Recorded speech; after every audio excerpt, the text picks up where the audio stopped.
Good morning বন্ধুরা, সবাই কেমন আছো? নিশ্চয়ই সকলে খুব ভালো আছো, সুস্থ আছো। আজকে সোমবার সকাল থেকে আজকের ব্লগটা শুরু করলাম। তো এখন বাজে ঘড়িতে মোটামুটি ওই 8টা মতো, 8টা 8টা সাড়ে 8টা এরকম হবে। আজকে নেহা স্কুলে যায়নি, তো ওকে বললাম একটু কাজগুলো করছি, তো একটু ভিডিওটা মানে মোবাইলটা ধর, একটু ভিডিও তুলে দে। তো সেটাই করছে। শরীরটা ভালো নেই মেয়েটার, তো তার জন্য আজকে আর স্কুলে যেতে চাইলো না। আমিও আর পাঠালাম না, আমি বললাম থাক বাড়িতেই আজকে। তো যা গরম পড়েছে, তার মধ্যে এই যে বাচ্চাদের স্কুলে যাওয়া, ও তো পুলকার করে যায়, তো রোদটা বেশ মানে গাড়ির মধ্যে থাকলে গরমটা বেশ ভালোই লাগে। তো আজকে যেতে চাইলো না, আমিও আর তার জন্য জোর করলাম না। তো আমি এখন এই যে কাজগুলো সেরে নিচ্ছি, বিছানাটা গুছিয়ে নিচ্ছি, মশারিটা ভাঁজ করে নিয়েছি, আর তাছাড়া বিছানাটা বেশ ভালো করে টান টান করে ভাঁজ করে গুছিয়ে নিচ্ছি আর কি, বালিশ টালিশগুলো। আর আমার ঘরে না সেরকম কোনো ফার্নিচার নেই যে সুন্দর করে গুছিয়ে গাছিয়ে রাখবো জামা কাপড়গুলো। আমার আলমারি নেই, একটা ছোট্ট শোকেস আছে, বা সেই শোকেসে কতই বা জামা কাপড় ধরবে। আর প্রত্যেক দিন পরার জামা কাপড় যদি রাখি, ওই একটা বের করতে গিয়ে আরও 5টা বেরিয়ে যায়, ওর জন্য ঠিকঠাক করে গুছিয়ে রাখতে পারি না। আমি হয়তো ঠিকঠাক করে বের করলাম, কিন্তু নেহা যখন বের করে না, তখন সব একবারে এমন একটা টান দেয়, সবগুলো একবারে বেরিয়ে যায়। আর এই খাটটা অনেক পুরনো, অনেক বছরের, আমার জন্মেরও আগের হতে পারে। তো এই খাটটা কয়েকদিন আগে ঠিক করিয়েছিলাম, ভেঙে গেছিলো খাটটা কিছুদিন আগে, মানে মাঝখানে যে মাচা সিস্টেম থাকে সেটা ভেঙে গেছিলো। মিস্ত্রি ডেকে কয়েকদিন হলো ঠিক করিয়েছি। আর এই যে ওখানটা না কেমন যেন লাগছিলো, মনে হচ্ছিলো যে মাচাটা বোধহয় আবার পড়ে গেছে, তো ওটাকে আবার দেখলাম, ঠিকঠাক করলাম। করিডোরে নিয়ে এই যে বিছানাটাকে টান টান করে রাখছি। যদিও আজকে নেহা বাড়িতে যেহেতু আছে, বিছানা আমার টান টান থাকবে না, কারণ একটু পরেই দেখবো যে এর ওপরে বই খাতা রং পেন্সিল পেন সব ছড়ানো ছিটানো। পড়াশুনো করবে, বা ও নিজের মতন হয়তো ছবি টবি আঁকলো বা কিছু করলো, ও বিছানার মধ্যেই করে। তো এরকম বাড়িতে থাকলে এগুলোই হয় আর কি। তাও আমার যেটুকু গুছানোর দরকার সেটুকু গুছিয়ে রাখলাম। তো যেটা বলছিলাম, জামা কাপড়গুলো ওই জন্য দেখো জানলাটার মধ্যে জামা কাপড় রয়েছে, কি করব, রাখার জায়গা নেই, ওই জন্য ওইভাবেই রাখতে হয়। একটা সময় ছিল যখন আমার কাছে সব কিছুই ছিল, কিন্তু ভাগ্যের পরিহাসে আমি আজকে সব কিছুই হারিয়ে ফেলেছি। আসলে আমার সংসার, যেটা আমার স্বপ্নের সংসার ছিল, সেটা তো আমার জীবনে এখন আর নেই। আমি এখন সেগুলো সব কিছুই হারিয়ে ফেলেছি। তবে হ্যাঁ, যেটা পেয়েছি সব কিছুর বিনিময়ে, সেটা হলো শান্তি, যেটা আমার জীবনে কোনোদিনও ছিল না। সব কিছুই হয়তো ছিল, ঘর বাড়ি, টাকা পয়সা, জিনিসপত্র, সব কিছু ছিল, কিন্তু শান্তি ছিল না। রান্নাবান্না সেরে বেরিয়ে পড়লাম আমার কাজে। তো এখন যাচ্ছি কাজের উদ্দেশ্যে, স্নান টান হয়ে গেছে। আজকে তো সোমবার ছিল, পুজো টুজো দিয়ে তারপরে আসলাম। চলো যাওয়া যাক। আর কি কি রান্না করেছি সেটা বাড়িতে গিয়ে দেখাবো, তবে সব রান্না করতে পারিনি। সকালে একটু খিচুড়ি করেছিলাম, সেটা দুজনা খেয়েছি, আর আমি খেয়ে আসলাম এখন। আর তাছাড়া যা যা রান্না করবো সেগুলো বাড়িতে গিয়ে দেখাবো। এখন রান্নাবান্না করিনি, তাতেই চলে আসতে হবে বাড়িতে। চলো বন্ধুরা, কিছুক্ষণ আগে বাড়ি এসেছি। এত গরম বাইরে, এত রোদ বাইরে, যে বাড়িতে এসে হাঁপিয়ে গেছিলাম। বসে পড়েছি বাড়ি এসে, তারপরে জল খেলাম। আর রোদ রয়েছে, তার মধ্যেই হালকা হালকা বৃষ্টি পড়ছিল, বাইরে মেঘ রয়েছে আকাশে আর কি। তো মনে হচ্ছে বিকেলের দিকে বৃষ্টি হলেও হতে পারে। যাই হোক, বৃষ্টি হলে তো বেশ ভালোই হবে। এত গরম পড়েছে, গরমটা একটুখানি কাটবে। তবে অন্য দিনের তুলনায় মনে হচ্ছে গরমটা আজকে একটু অন্যরকম, কারণ অন্যদিন বাইরে বেরোলে যেমন দরদর করে ঘাম হয়, সেটা আমার আজকে হলো না। হতে পারে যে নিউট্রিশন আমি খাচ্ছি তার জন্য হয়তো ঘামটা হয়নি, এটাও হতে পারে। সেটা অন্যরকমভাবে বেরিয়ে যাচ্ছে টয়লেটের মাধ্যমে, এটা হতেই পারে। বাট আজকে সেই ঘামটা হয়নি। আমি যে এত ঘামি, সেই ঘামটা আমার আজকে একেবারেই হয়নি।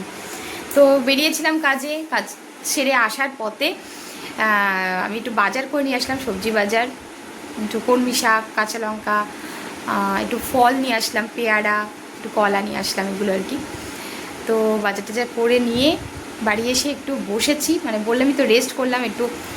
হাইড্রেট জল খেলাম পুরো। এই বোতলটা জল ভরে নিয়ে গেছিলাম 1 লিটারের বোতলে, মানে হাফ ওখানেই শেষ করেছি বাইরে, আর বাড়িতে এসে হাফ খেলাম।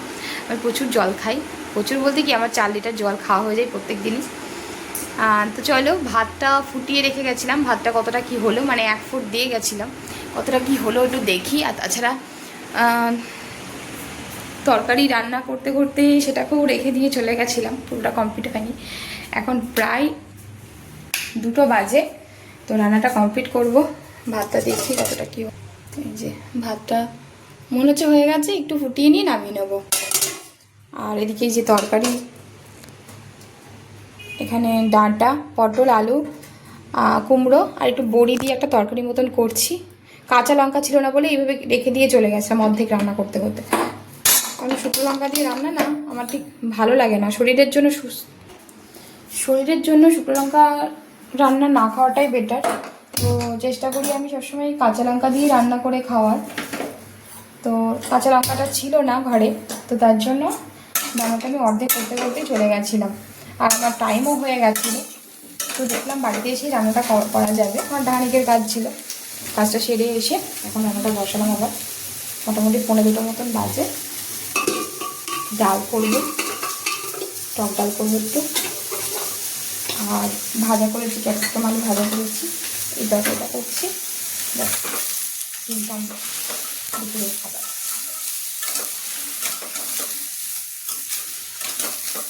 আমার মনে হয় জীবন একটাই, আর সেই জীবনটাই ভালো রাখার দায়িত্ব কিন্তু আমাদের নিজেরই। তো সেই জীবনটা যখন অন্য কেউ এসে নষ্ট করে দেয়, তখন আমাদের উচিত সেই মানুষটাকে আমাদের জীবন থেকে সরিয়ে দেওয়া। আমি সেটাই করেছি। যে আমার অশান্তির কারণ ছিল, তাকে আমার জীবন থেকে সরিয়ে দিয়েছি। তবে সরানোটা কিন্তু অনেক ডিফিকাল্ট ছিল, সেটা একেবারেই সহজ ছিল না। অনেক লড়াই করে সেই জায়গার থেকে আমাকে বেরোতে হয়েছে। তার পরিবর্তে জীবন থেকে আমি সব কিছুই হারিয়ে ফেলেছি।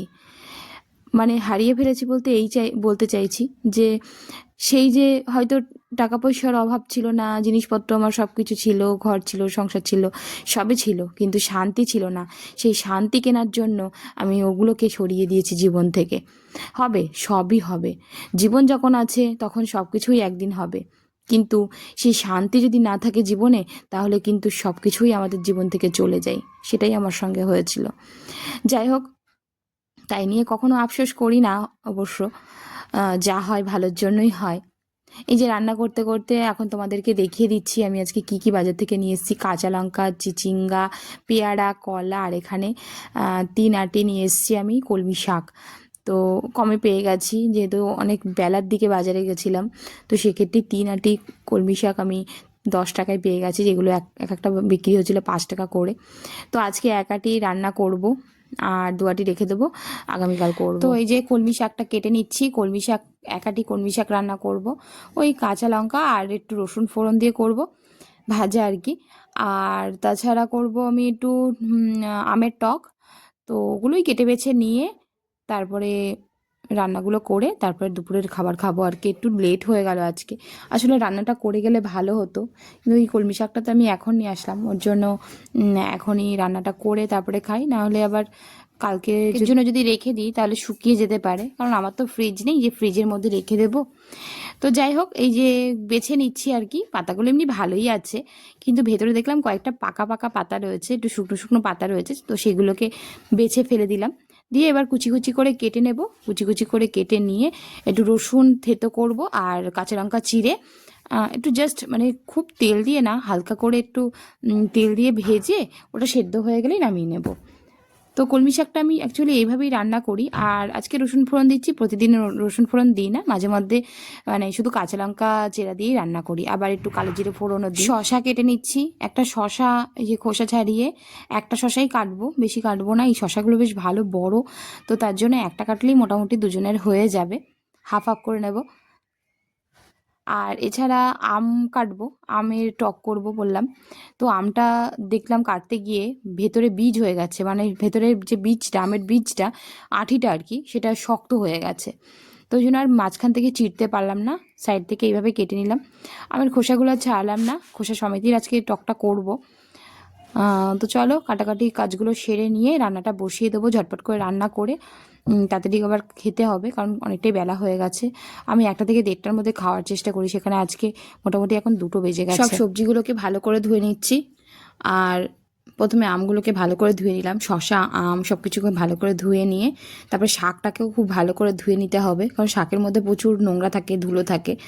তো সেই জন্য শাকটাকেও কষলে কষলে ভালো করে ধুয়ে নিচ্ছি, বেশি একটু জল বেশি দিয়েই ধুতে হবে। আর জলটা না ঠিক মানে জোরে পড়ছে না, এই সময়টা এরকমই, জল জোরে পড়ে না, আমার এই কলটাই জল খুব আসতেই পড়ে। তো যাই হোক, শাক টাক সব কিছু রান্নাবান্না কমপ্লিট হয়ে গেছে, আমের টকটাও হয়ে গেছে। গরমে আমের টক খেতে কার কার ভালো লাগে, আর আমাদের সেরকম খাওয়া হয় না, আজকে করলাম আমের টক। আমের চাটনি করেও রয়েছিলাম, কিন্তু আমের চাটনি থেকে আমের টকটা খাওয়াটাই ভালো। আমের চাটনি খাওয়া মানে তো সেই মিষ্টি খাওয়া, চিনি খাওয়া। চিনি যদিও আমি খাই না, চিনি নিয়ে আসা হয় না বাড়িতে, আনলে গুড়টাই আনি, কিন্তু গুড়টা আজকে নেই। মিষ্টির রস ছিল, ভেবেছিলাম যে মিষ্টির রসটা দিয়ে দেবো, কিন্তু দেখলাম থাক, আজকে একটু আম টক খাই। তারপর এবার নেহা বেরোক, ওকে শুনে আবার আমাকে করতে হবে। যদি বলে না একটু চাটনি খাবে, তাহলে কিছুটা আম টক তুলে নেবো, তারপরে একটু মিষ্টি রস দিয়ে দেবো। কী কী রান্না করলাম তোমাদেরকে একবার দেখিয়ে দিই। এখানে ভাত আছে, গরম গরম ভাত, এখানে আলু ক্যাপসিকাম ভাজা আছে, শসা, কলমি শাক ভাজা, এখানে তরকারি, কাটোয়ার ডাঁটার তরকারি, আর এখানে আছে আমের টক। চলো এবার খেয়ে নিই। গুড ইভিনিং বন্ধুরা। তো এখন অনেকটা টাইম পর আবার ক্যামেরার সামনে আসলাম। আসলে দুপুরে লাঞ্চ করে একটু রেস্ট করলাম, করে নিয়ে নেহাকে একটু টিউশনে দিতে এসেছিলাম। নেহাকে টিউশনে পৌঁছে দিয়ে এখন আবার যাচ্ছি একটু কাজে, নিজের কিছু দরকারি কাজ আছে, সেগুলো কমপ্লিট করব। বন্ধুরা, আজকের ব্লগটা আমি এখানেই শেষ করছি। সবাই খুব ভালো থেকো, সুস্থ থেকো, সাবধানে থেকো। আমার ব্লগটা যদি একটু ভালো লেগে থাকে প্লিজ লাইক এবং শেয়ার করো ও কমেন্ট করো, আর অবশ্যই সাবস্ক্রাইব না করে থাকলে সাবস্ক্রাইব করে নিও, তাহলে আমি আরও বেশি উৎসাহিত হব তোমাদের সঙ্গে সুন্দর সুন্দর ভিডিও শেয়ার করার জন্য। আজ এই পর্যন্ত, টাটা, গুড নাইট।